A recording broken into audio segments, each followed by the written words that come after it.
e ele recebe esse filho. O texto vai dizer que o filho, ao apontar na rua, o pai estava no portão de casa, e olhando o filho, mesmo sujo, maltrapilho, creio eu, barbudo, com cabelão, aos olhos de muito irreconhecível, mas o pai, ao olhar para ele de longe, o reconheceu. E ao chegar perto, o texto vai dizer que ele o abraçou, chamou para dentro de casa, botou os seus servos para que pudesse dar um banho poderoso dele, creio que fazer a barba, cortar o cabelo. E há 3 coisas que o pai gera na vida desse filho que não honrou a herança, vestes novas, sandália no pé e anel de autoridade, e manda preparar uma festa poderosa, não é assim, irmãos? Manda matar um bezerro, manda fazer um churrasco poderoso. E enquanto isso, o filho mais velho estava no campo, estava trabalhando, e ao chegar em casa, creio que na hora do almoço, sentia aquele cheiro gostoso do bezerro assando, e a galera festejando. O texto vai dizer que ele se recusa até entrar na casa. Ele fica irado, pergunta ao céu: o que acontece aí? O seu irmão voltou. Seu irmão voltou, o seu pai o recebeu, mandou dar banho, fazer barba, cabelo, passou perfume, deu vestes novas, sandália nos pés, deu anel. E o texto vai dizer que este irmão, ele ficou indignado, que não quis entrar nem na casa. O seu pai foi lá fora conversar com ele. E nós vemos aqui, irmãos, no versículo 31 que nós acabamos de ler, que é a resposta do pai para este filho mais velho. Este filho, irmãos, ele era um filho ruim? Não. Ele mesmo vai descrever isso. Ele sempre trabalhou para o pai, sempre serviu ao pai, sempre obedeceu ao pai. E tu não me deste o quê? Nenhum bezerro para poder matar e festejar com meus amigos. Não é assim o texto, irmãos? E aí eu quero que você me acompanhe em 3 características que eu quero destacar para esse filho mais velho, e que às vezes nós apontamos ele e julgamos, mas a nossa natureza não está longe disso, porque nós queremos ser reconhecidos, irmãos. Aquele hino não precisa ser reconhecido por ninguém, foge a uma natureza humana. A humanidade, na realidade, que é o oposto disso, que é ser reconhecido. É pecado, pastor, desejar ser reconhecido no seu trabalho? Não é pecado, mas se torna pecado eu focar somente no trabalho, focar somente no reconhecimento e esquecer daquilo que o pai respondeu para o seu filho mais velho. Olha que coisa interessante. O serviço não pode ser trocado pela presença do pai. Você pode falar para o seu irmão: o teu serviço não pode ser trocado pela presença do pai. Porque no versículo 30 ele vai dizer: eu trabalho, eu obedeço, eu te sirvo por tanto tempo, e tu não me deste nenhum bezerro para poder festejar com meus amigos. Mas a resposta do pai é que tu sempre estás comigo. Você pode falar isso comigo de novo? No 3, 1, 2, 3. Tu. Você pode declarar mais uma vez? Tu. Olha só, meu irmão, se eu hoje, como pastor da igreja, você como coordenador do ministério, você como professor de escola dominical, você como evangelista, você que prega a palavra, às vezes nós temos que tomar esse cuidado. Às vezes precisamos atentar para aquilo que Deus está falando conosco. Irmãos, como Marta e Maria foi louvado, Que coisa linda, testificando essa palavra. Às vezes estamos tão preocupados em executar o serviço e vivemos pelo serviço, vivemos para cumprir o serviço, vivemos para cumprir um propósito. Isso é pecado, pastor? Isso é errado? Não, mas o Senhor nos chama nesta noite de ceia, o Senhor nos chama nesta parábola para dizer o seguinte: não troque o serviço pela minha presença.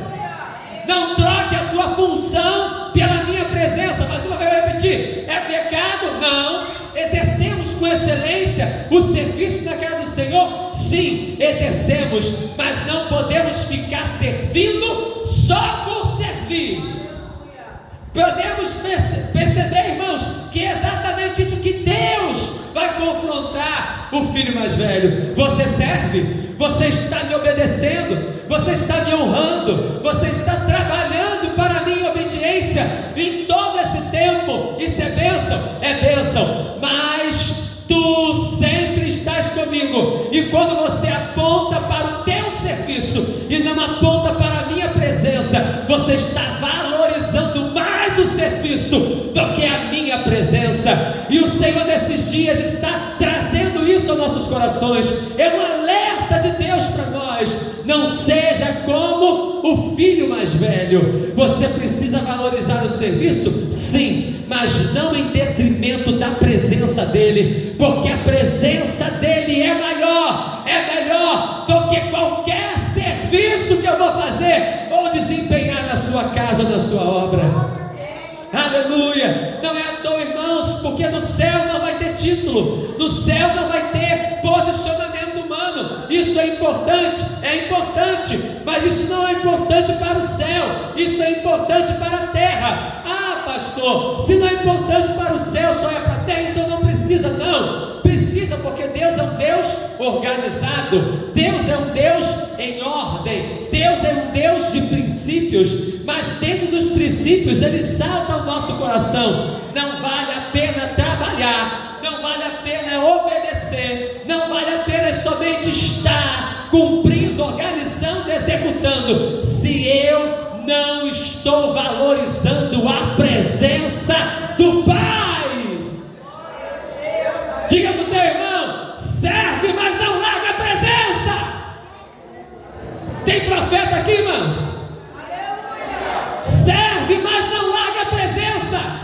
Serve, mas não larga a presença. O Espírito Santo nos marcou aqui hoje. Serve, mas não larga a presença. Quantas pessoas estão servindo? Quantas pessoas estão honrando? Quantas pessoas estão trabalhando, mas desprezaram a presença? E olha que coisa linda, como o filho mais velho, o pai que simboliza Jesus, te chama para fora da casa, para ter um particular contigo, para te dizer: eu estou contigo sempre. Fala para o teu irmão isso: o Senhor está contigo sempre. Aleluia! Eu vou traduzir para você entender melhor. Você pode pregar, você pode ensinar, você pode ser líder, você pode até profetizar, em falar em língua estranha, mas se não estiver na presença, o serviço está incompleto. Se não estiver na presença, o serviço está incompleto. Se não estiver na presença, eu só vou agradar os homens, só vai ser carimbado pelo homem. Mas se eu estiver na presença, entendendo que eu estou servindo na casa do Senhor, estou honrando os meus líderes, mas eu estou também na presença daquele que é maior, daquele que é Senhor do céu, na terra e debaixo da terra, eu estou marcado por um propósito. E naquele grande dia, diante do trono branco, Ele vai me chamar e vai dizer: vinde, bendito de meu Pai, pode entrar, porque você me serviu na terra, mas não largou a minha presença. Aleluia! Diga para ele mais uma vez: serve, mas não larga a presença. Oh, aleluia! Nesse sentido que eu vou entender o Salmo 127, versículo 2: inútil vos será bem cedo levantar, penosamente trabalhar, aos seus amados dar enquanto dorme. Isso não quer dizer que eu vou ser preguiçoso, que eu não vou trabalhar, que eu não vou me esforçar, mas isso é a síntese, é o entendimento do que a parábola está trazendo para nós. Quando eu sirvo sem abrir mão da presença, Ele vai prover o sobrenatural. Ele vai prover o sobrenatural. Você recebe isso em nome de Jesus? Ele vai prover o sobrenatural. você não vai andar em cansaço, você não vai andar em fadiga, você não vai andar batendo cabeça de um lado para o outro, você vai ser como flecha na mão do valente, vai dar tiro certeiro, porque está debaixo da presença dele. Aleluia! É isso que o pai, com muito amor, chama o filho mais velho e diz: tu pode estar me servindo, tu pode estar em obediência, mas tu está esquecendo que tu está sempre comigo. Aleluia! O serviço não substitui o relacionamento com Deus. O serviço não pode se tornar um peso. Aleluia! Muitas pessoas interpretam isso de maneira errônea. Não é peso porque você está se cansando em fazer, mas é peso porque você largou a presença.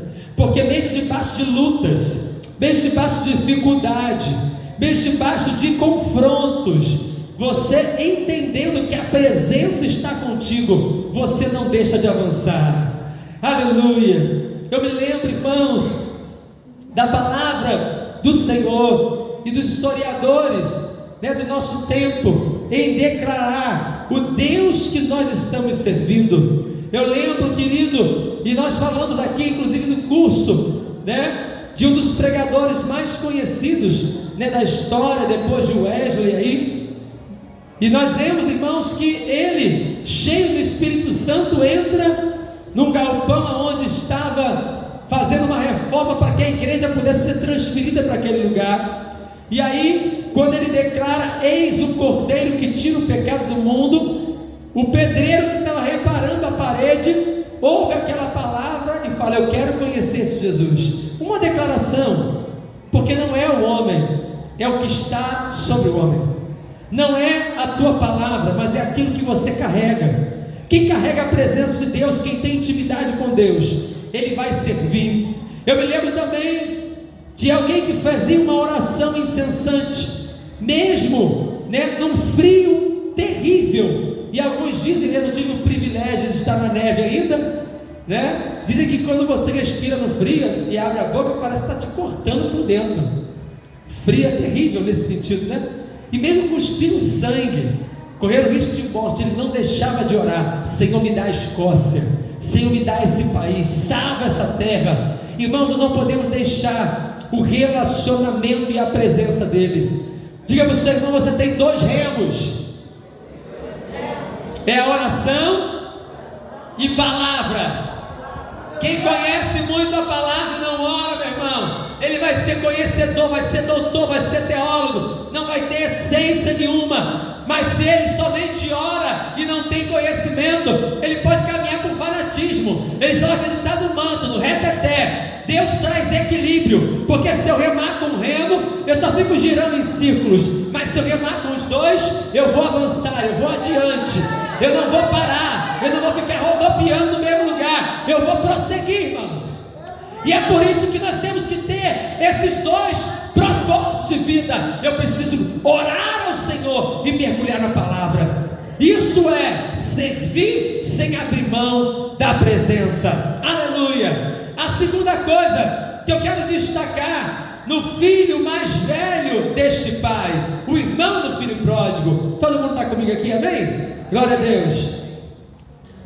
Glória a Deus. Diz assim a segunda coisa que eu quero destacar aqui, percebendo essa história: estou na casa do pai. Não deixe as circunstâncias mudar isso em você. Irmãos, isso é muito interessante. Nós às vezes esquecemos debaixo da autoridade que nós estamos.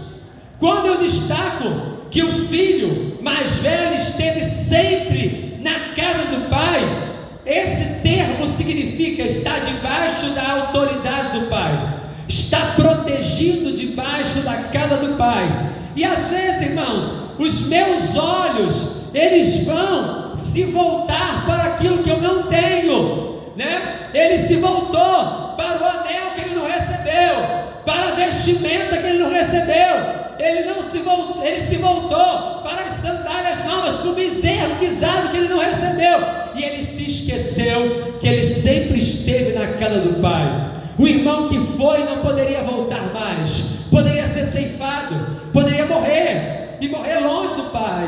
Ele se esqueceu disso.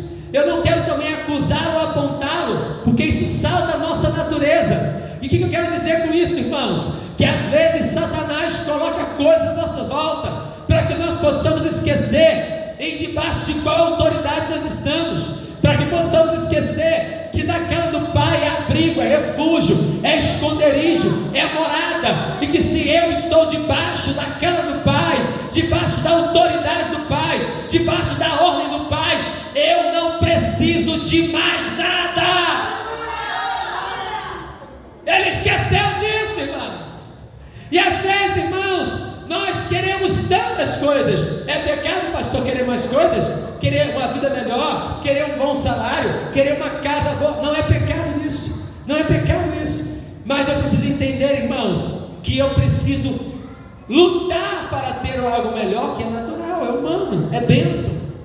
Mas sem esquecer que na presença do Pai eu já estou completo em tudo. Isso me dá, irmãos, não relaxamento, mas me dá tranquilidade para entender o processo que o Pai está tratando comigo. Aleluia! Diga para o seu irmão, o processo é o tempo. Aleluia! Glória a Deus!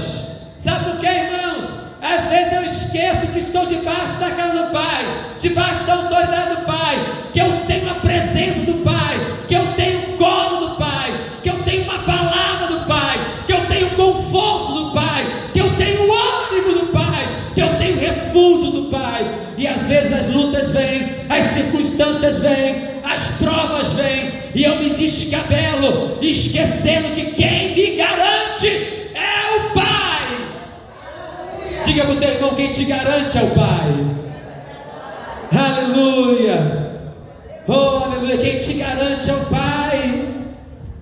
Nós precisamos entender isso, irmãos. E onde é que eu quero chegar com isso? Onde é que o Senhor quer chegar com isso, pastor? Eu quero chegar na seguinte situação: a tua visão e o teu entendimento vai marcar o teu rumo. Sabe o que, irmãos? Se o pai não chamasse o filhão mais velho para conversar, e ele entendesse debaixo da casa do pai que ele estava, ele continuaria com seu coração com raiva do seu irmão. Ele é gastão, ele gastou tudo, fez e aconteceu, pisa na cabeça dele, ele merece. E o pai fez o quê?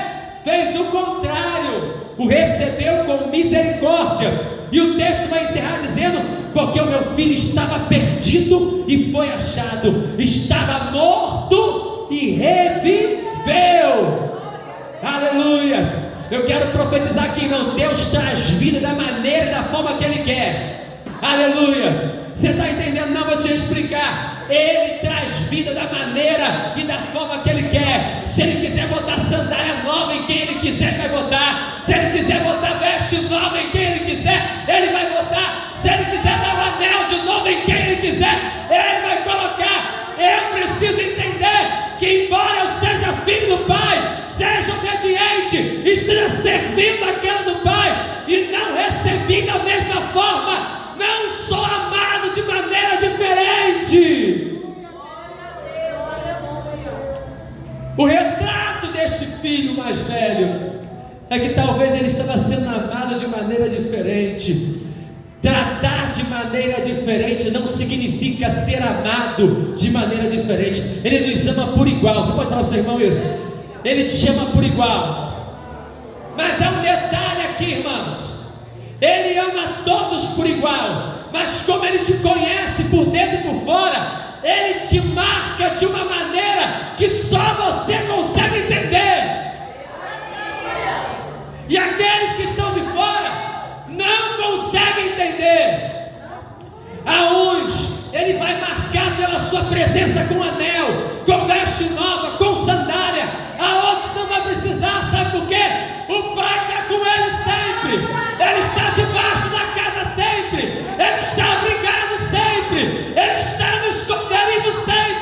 E quem está debaixo da casa do Pai não precisa de anel de autoridade, não precisa de sandália nova para dizer que os pés estão calçados, não precisa de vestes brancas. Sabe por quê? Porque quem tem um Pai tem tudo. Quem tem um Pai tem tudo. Quem tem um Pai tem tudo. Quem tem um Pai tem tudo. Você não está entendendo? Quem tem um Pai tem tudo.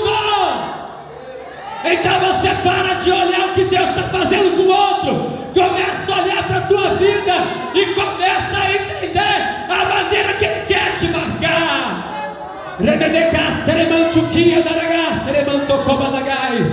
Que possamos entender a maneira que o Pai quer nos marcar. Aleluia, aleluia. Eu preciso entender que eu estou na casa do Pai. Não deixe as circunstâncias, porque Deus é lindo, Ele confunde a inteligência humana, a sabedoria humana. Nem sempre aquele que chegou primeiro vai ser levantado primeiro, nem sempre aquele que chegou por último vai ficar por último. Deus inverte a ordem das coisas para mostrar que Ele é Deus, para mostrar que Ele é Deus. Portanto, te alegre quando Deus colocar sandália nova nos pés do teu irmão e os teus pés não precisar de sandália. Te alegre quando tiver anel de selar no teu companheiro. Não fique triste, se alegre, porque Deus tem a maneira de tratar e marcar cada um. Aleluia. Não é à toa que Davi vai dizer, irmãos, melhor é um dia nos teus átrios, na casa do Pai, do que 100 em outro lugar. 1000, né? Aleluia. Isso é uma figura de linguagem para que nós possamos entender que estar na casa do Pai é melhor do que estar em outro lugar. Estar na presença do Pai é melhor do que estar em qualquer outro lugar. Você pode dizer para o seu irmão assim: é melhor estar na tua casa, Pai. E a terceira e última coisa, diga graças a Deus. Oh, aleluia, aleluia, oh, glória a Deus. Essa última frase aqui, ó, até a galera está celebrando, irmãos. Quem está na casa do Pai, tudo o que é meu é teu. Você pode ler comigo? Tudo o que é meu é teu. Isso é o Pai falando para o Filho, hein? É Deus falando conosco, aleluia. Glória a Deus. Tudo que é meu é teu. Terceira coisa que eu quero destacar no filho mais velho, irmão do filho pródigo. Quando nós olhamos para as circunstâncias, nós esquecemos que temos parte na herança. Aleluia. O camarada era dono de tudo e estava preocupado com o bezerro, churrasquinho do bezerro. Aleluia. Trazendo para nós acontece, irmãos. Deus tem preparado uma herança celestial para a sua igreja, amém? Mas às vezes eu estou preocupado com o bezerro que está sendo feito de churrasco. Diga para o teu irmão, uma herança preparada para você. Aleluia. Glória a Deus. E só recebe a herança se morrer. Heranças só são distribuídas se morrer. Que isso, pastor? Tem que estar repreendido. O sangue de Jesus tem poder. Queima. Mas o Senhor nos leva para um caminho de morte, irmãos. Aquele que está em Cristo, nova criatura é. As coisas velhas se passaram, eis que tudo se fez novo. Paulo vai dizer que agora eu não vivo mais eu, mas Cristo vive em mim, porque eu já estou crucificado com Cristo. Agora não vivo mais eu, morreu.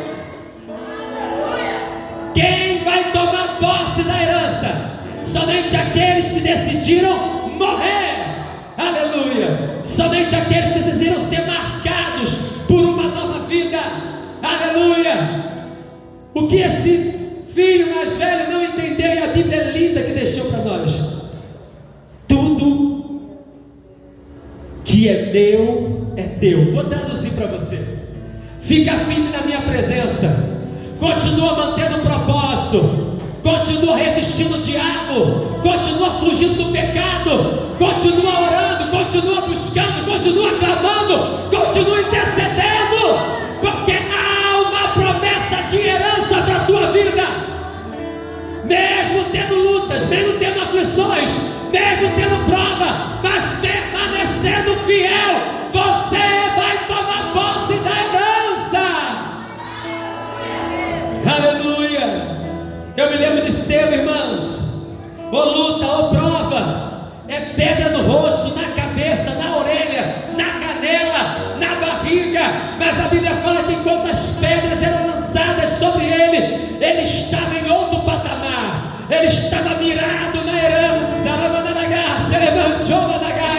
O céu estava aberto. Ele via os anjos de Deus, o trono do Senhor. E eu creio que ele não estava mais ali. As pedras batiam, mas a vida dele estava focada na herança celestial. Se a vida está te batendo, se as pedras estão te batendo, se as circunstâncias estão te encostando, faça como Estevão, veja o céu aberto e a glória do Senhor se manifestar sobre ti. Há uma herança, uma herança, uma herança. Quando o pai chama o filho mais velho para fora da casa e diz: eu sempre estou contigo, tudo que eu tenho é teu, ele está dizendo: não te preocupes, não fique tristes, você está marcado pela minha herança. Quem está marcado pela herança se coloca de pé adorando. Quem está marcado pela herança começa a glorificar. Quem está marcado pela herança começa a falar em outras línguas, porque o Senhor está te dando garantia de que você tem uma herança. Em breve os céus estarão abertos, Jesus estará voltando para buscar o seu povo, e o Pai vai buscar os seus filhos amados. E você precisa estar debaixo desta graça, debaixo deste entendimento. E é tão lindo, irmãos, ver que o pai não aponta o defeito do filho mais velho, ele orienta. É como um pastor, ele pega o cajado e traz o filho mais velho para a centralidade. Não te preocupes, meu filho, você tem uma herança. Eu vou honrar todo o seu trabalho. Isso não é a palavra do pastor. A Bíblia fala que o seu trabalho não é em vão, porque o Deus que nós servimos, Ele é o que? Galardoador daqueles que o buscam. Diga você, irmão, uma herança para a tua vida. Vamos aprender hoje com o irmão do filho pródigo o que nós precisamos fazer para manter a nossa vida diante do Pai. Feche os seus olhos enquanto a equipe de louvor adora o Senhor. Coloque isso diante do altar de Deus. Diga para o Senhor: Senhor, eu preciso entender o teu propósito. Eu quero te servir e servir a tua casa, exercer algum ministério, mas sem perder a tua presença. Senhor, eu quero entender que debaixo da tua casa eu tenho tudo, e entender que mesmo diante das lutas e aflições, eu não vou desistir, porque eu estou debaixo de uma herança celestial. Coloque isso diante do Senhor. Aleluia. Teu sangue leva-me além a todas as alturas. Te ouço a tua voz, fala de tua justiça pela minha vida. Jesus, este é o teu sangue.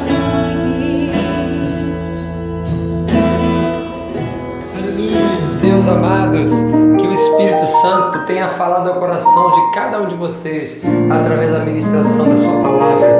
Que você possa nos ajudar a continuar proclamando as boas novas de salvação através do YouTube. Se você não se inscreveu no canal, se inscreva lá, ative as notificações e compartilhe esse vídeo. Que a mão do Senhor nos leve a lugares altos e que possamos juntos proclamar que Jesus Cristo vive e que Ele reina em nossos corações e em nossas vidas. Que Deus te abençoe. Graça e paz.